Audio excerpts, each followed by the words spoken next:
Let it get going, get some people watching.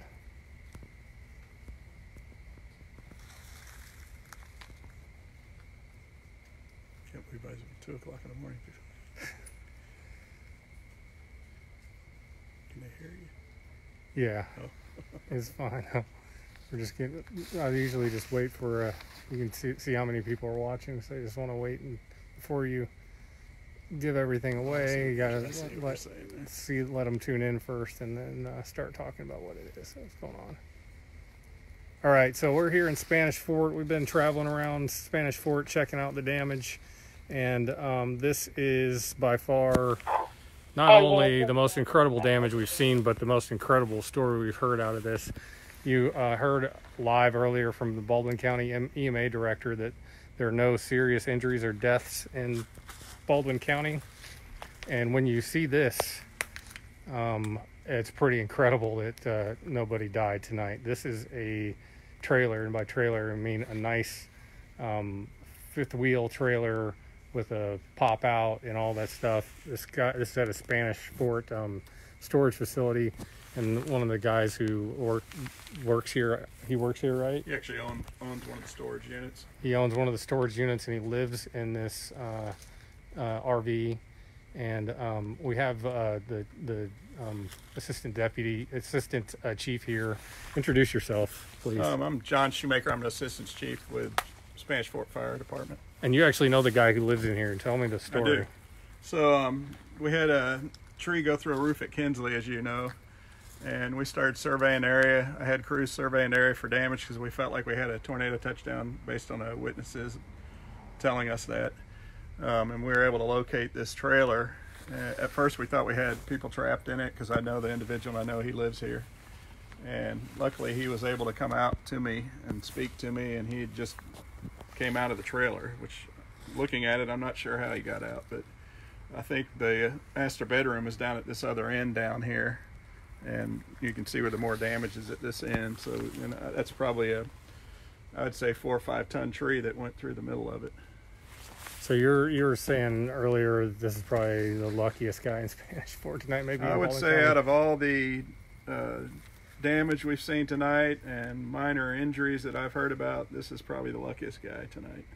So if you look closely, you see back there in the corner that light?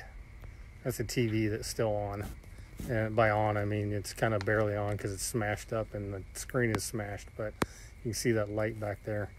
And you said he was in here with his girlfriend, right? Yes, he told me he was actually standing at the front door because I felt, we had a lot of intense wind. It really felt like straight line wind, and I think we might have had some twister in the middle of that. And so he was at the door, and he said the tree came down, and he wasn't sure exactly what happened, but they hit the ground. And luckily there was no injuries. So I'm going to try to safely get a little bit closer. Here's a big cooler here. I'm trying to just not step in anything. This is the trunk of the tree. It's dark so you can't really see it, but see how it's big snapped off. That part of that tree looks like 5 feet wide probably. And right here, again, it's too dark to see. We're going to get it closer enough to see.